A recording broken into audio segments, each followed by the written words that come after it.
مجھے ایک دو تین مختصر باتیں کرنی ہے۔ حضرت مولانا نے جس طرح بات کی، ایک یہ یاد آئی، حضرت مولانا سید سلمان حسینی ندوی مدثر العلی کو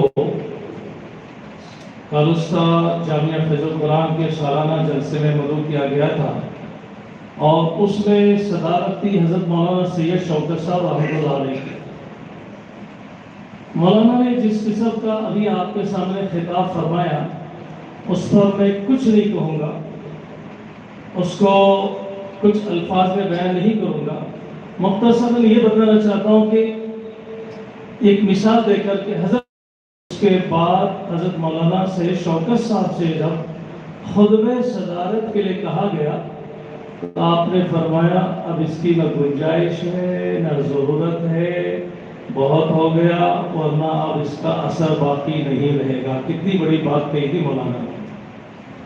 لہذا اسی طرح اسی بات کو میں دہراتے ہوئے کہ اب مزید خطبہ صدارت کی قطعاً کوئی گنجائش نہیں ہے، دو ایک باتیں صرف۔ ایک تو شروع سے آپ نے جو پروگرام دیکھا سنا، اور ابھی دو مہمانان خصوصی کے بیانات سنے، قرآن کے بارے میں بھی آپ نے سنا۔ ایک بچے نے جو پہلے قرآن پاک اگر ہم کچھ عبرت نصیحت حاصل کرنا چاہتے ہیں، عمل کرنا چاہتے ہیں، تو اب تک ہمیں بہت کچھ مل چکا، بلکہ جو طالب علم جس نے جلسے کا آغاز قرأت سے کیا، اس کو سن کر بعضوں کو خیال آئے گا اور آنا چاہیے کہ کیا جیسے جلسے کا آغاز تبرکاً کلام پاک سے کیا گیا اور کیا جاتا ہے ہر اچھی چیز کا آغاز، کیا میں نے آج کے اپنے دن کا آغاز، اس کی ابتدا کیا تلاوت کلام پاک سے کی؟ کیا آج میں نے کی؟ کل میں نے کی؟ کیا میں روزانہ تلاوت کرتا ہوں؟ کیا مجھے کرنا چاہیے نہیں کرنا چاہیے؟ اس سلسلے میں آپ کو بہت کچھ ملا۔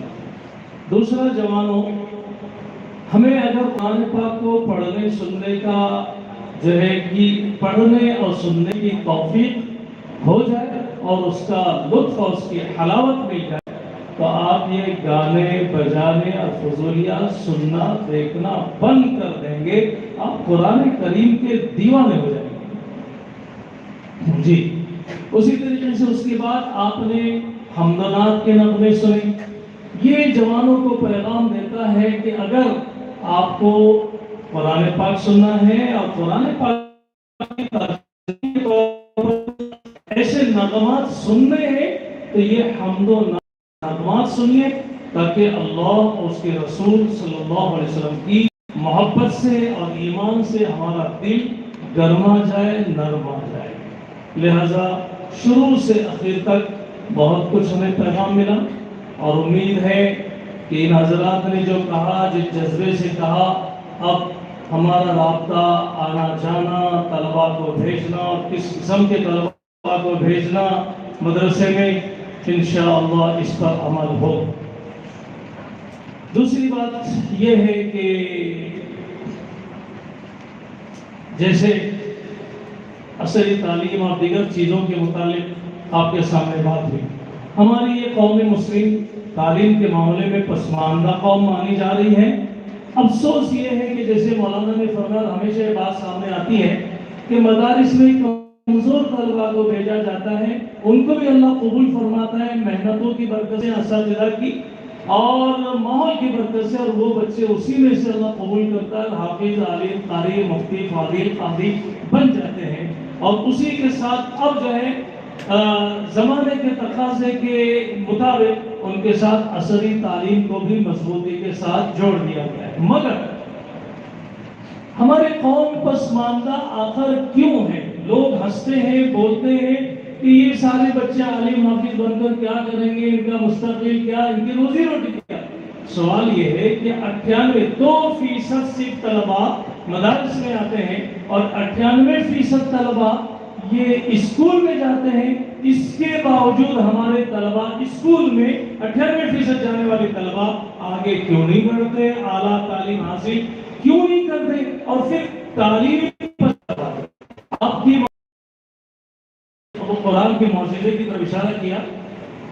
مدرسہ فیض القرآن کالوسہ کے جلسے میں میں نے ایک مرتبہ ہمارے بانکوٹ کی لڑکی کو، اپنے بچی کو اپنے گود میں اٹھا کر کے کھڑا کیا تھا۔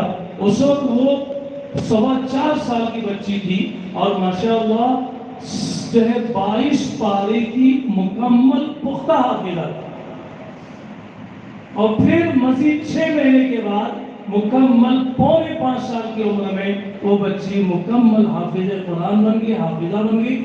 میں نے اس کو قرآن کریم کا سب سے مشکل ترین رکوع پڑھنے کے لیے کہا، وفا جانتے قرآن پاک کے مشکل رکوع کون کون سے ہوتے ہیں، تو اس کو پڑھنے کے لیے کہا۔ اس نے ماشاءاللہ پڑھنا شروع کر دیا، اور ایسا پڑھتے جا رہے تھے، میں نے کہا چلو بس مطلب نہیں، رکوع پورا کر دیا، ہمت دیکھی، تو یہ قرآن کریم کا معجزہ ہے۔ بہرحال تو ایک دو باتیں، ایک تو جامعہ فیض القرآن کا ذکر 2 مرتبہ آیا، اسی میں آپ کو یہ اعلان کرنا چاہتا ہوں کہ آنے والے اتوار یعنی 13 مارچ کو جامعہ فیض القرآن کالوسہ میں حضرت مولانا سید سلمان ندوی متنزل العالی کے ہی شاگرد مولانا الیاس ندوی صاحب، مولانا عبدالرب صاحب، یہ حضرات ان کا بڑا قافلہ تشریف لا رہا ہے۔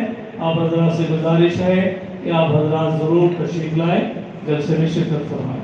دوسری بات، کوئی بھی مہمان، ہر مہمان سے گزارش کی جاتی ہے کوئی مہمان بغیر کھانا کھائے یہاں سے نہ جائے۔